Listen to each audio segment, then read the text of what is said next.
O Evangelho é um roteiro para todos os aspectos da nossa vida. Todos os aspectos. E ele prossegue. O Cristo não estabelece linhas divisórias entre o templo e a oficina. Toda a terra é seu altar de oração e seu campo de trabalho ao mesmo tempo. Então, quando eu estou dirigindo num trânsito congestionado, nas pequenas ruas de Belo Horizonte, Jesus espera que eu seja um cristão ao volante. Quando eu entro no meu setor de trabalho, Jesus espera que eu seja um cristão naquele ambiente. Quando eu entro numa loja para fazer uma compra, a maneira com que eu trato o vendedor deve refletir a minha vivência e o meu conhecimento do Evangelho. Porque para Jesus não há separação entre altar e oficina. O altar é a oficina. E toda a terra é campo de testemunho da nossa vivência evangélica. É isso que Emmanuel está dizendo.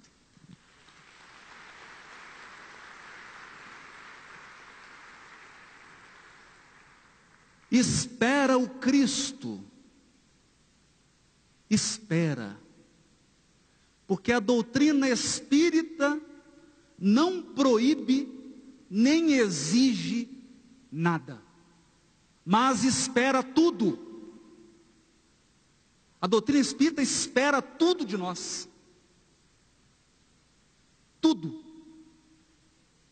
O Cristo espera. Venhamos todos a converter o Evangelho em companheiro da prece, em livro escolar, em fonte inspiradora de nossas mais humildes ações e em código de boas maneiras no intercâmbio fraternal.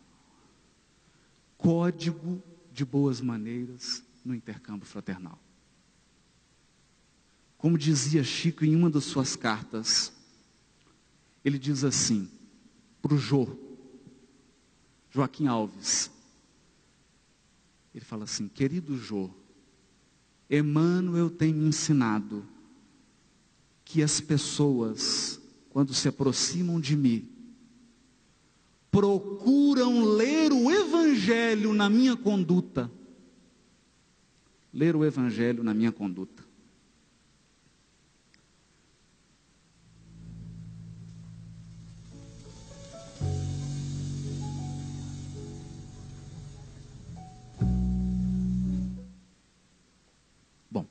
Uma cena curta de uma seleção de pérolas. Esse é um campo de produção de pérolas no Haiti. Na introdução do livro Caminho, Verdade e Vida, Emmanuel diz assim: num colar de pérolas, cada qual tem valor específico.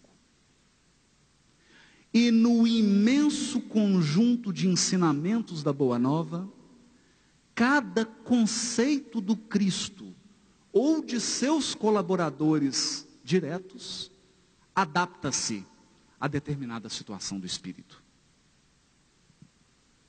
É como se cada enunciado dos lábios de Jesus ou de seus colaboradores diretos, Simão Pedro, Paulo de Tarso e tantos outros, João Evangelista, representasse uma pérola de espiritualidade, que se adapta a determinada situação do espírito imortal. Por isso que o Evangelho é para ontem, para hoje e para a eternidade. O Evangelho é para sempre. Mas por que Emmanuel utilizou a simbologia do colar de pérolas? Por quê? Eu confesso que fiquei espantado ao ler um autor francês chamado Michel Rémaud. Publicou uma obra em 1996, um estudioso das técnicas de interpretação rabínica das Escrituras. E Michel Rémaud diz assim: nas fontes, faltou um Szinho, rabínicas, encontramos diversas alusões a um método de comentário da Escritura chamado colar de pérolas, em hebraico, harizá, que consiste em compor um colar de versículos a respeito de um assunto, para salientar a unidade da Escritura, que é o reflexo da unidade de Deus. Então, num prefácio, ao fazer uma referência ao colar de pérolas, Emmanuel, na verdade, estava utilizando de uma técnica milenar dos sábios judeus de interpretação das Escrituras.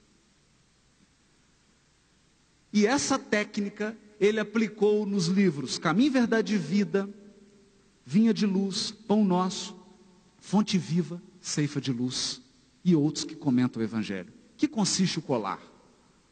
Ele seleciona um tema: fé, esperança, aborrecimento, tristeza, e seleciona versículos que tenham uma certa ligação com aquele tema, e ele então vai comentando cada versículo, extraindo apenas aquele elemento do versículo que diz respeito ao tema selecionado.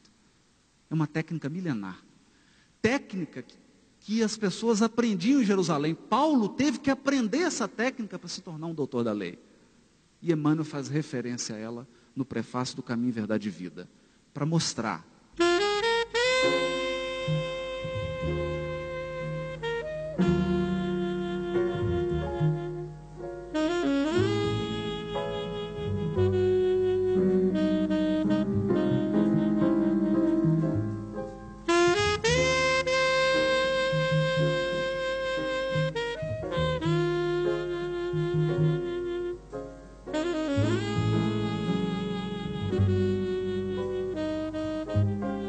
o lago de Tiberíades, o mar da Galileia.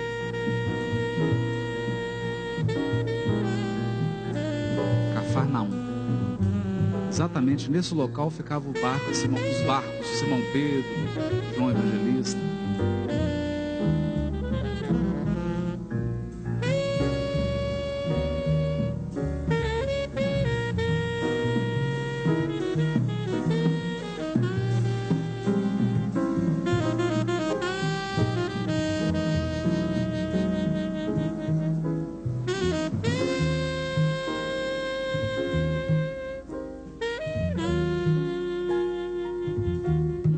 Minúsculo, é só isso.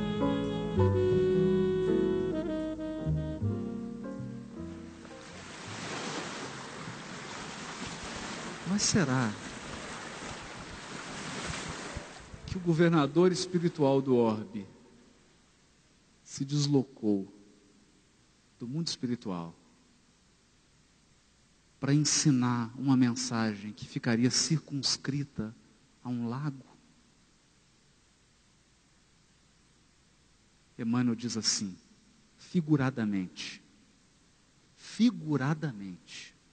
o espírito humano é um pescador dos valores evolutivos na escola regeneradora da Terra. A posição de cada qual é o barco. Em cada novo dia, o homem se levanta com sua rede de interesses. Portanto, os pescadores que estão narrados no Evangelho somos nós.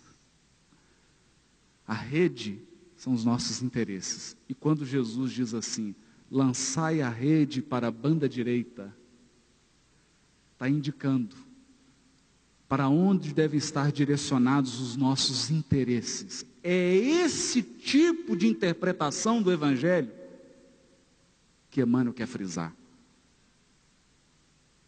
Não uma interpretação que fica encarcerada num momento histórico, mas uma interpretação que retira da mensagem de Jesus o conteúdo espiritual que ela tem para toda a eternidade. Porque ao extrair esse tipo de conteúdo, ao interpretar o Evangelho dessa forma figurada, Emmanuel consegue extrair o espírito da letra e resgatar os aspectos imperecíveis da mensagem de Jesus. E diz ele ainda, comentando o versículo que está em Romanos, capítulo 1, versículo 17. Todos esses exemplos que eu estou dando aqui é para mostrar qual o enfoque de Emmanuel na interpretação do Evangelho. Qual o enfoque? Porque nós temos que apagar séculos de condicionamento religioso quando abrimos uma obra de Emmanuel. Esqueça tudo que você aprendeu. A partir do momento que você abre uma página de Emmanuel, esvazia teu espírito, porque ele traz recursos extraordinários.